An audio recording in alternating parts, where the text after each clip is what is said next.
Hey blog buddies, guess what? I have an admission to make. Yes, I'm a Grindr boy.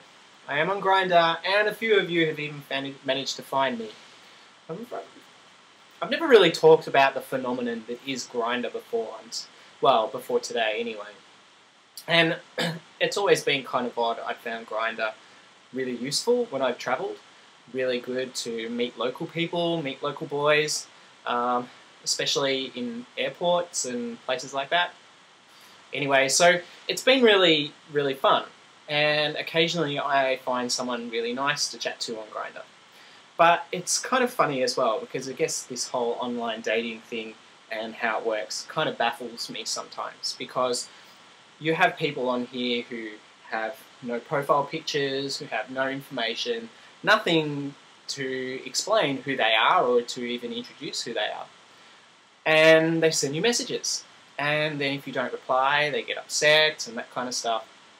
And it makes me feel kind of uneasy, because when you think about it, you don't walk into a nightclub wearing a paper bag on your head and say hi to someone. You don't walk up to someone in a nightclub and whip your cock out and say, hey, how you doing? You know, it's really, really kind of strange the way the social kind of, I guess the social etiquette is so different for online as it is for offline and for meeting people in person. I know a lot of people who've used Grindr to kind of go on dates and find people, and I guess that you really have to be quite open-minded to do that.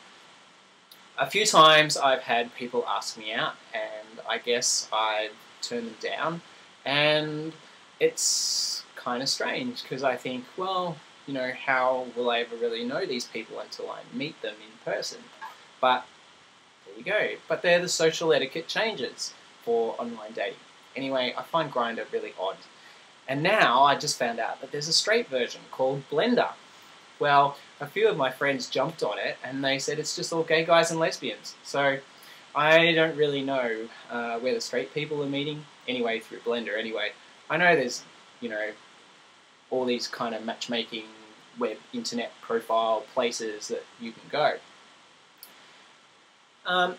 The whole thing kind of made me think, because I've noticed lately that, you know, I'm quite comfortably single, but I do miss the occasional cuddle, and sometimes I do wish that I had a partner. And yet I find myself discounting people very quickly. And some people have said to me, oh, you know, you just up yourself, or you're too choosy, or your standards are too high. And I don't know whether that's true, but what I have come to realise is that as I've matured, I guess, and as I've dated more and met more people, I've come to understand a lot more about what I want. And I guess I recognise faster now when a person does not have the qualities that I'm looking for in a mate.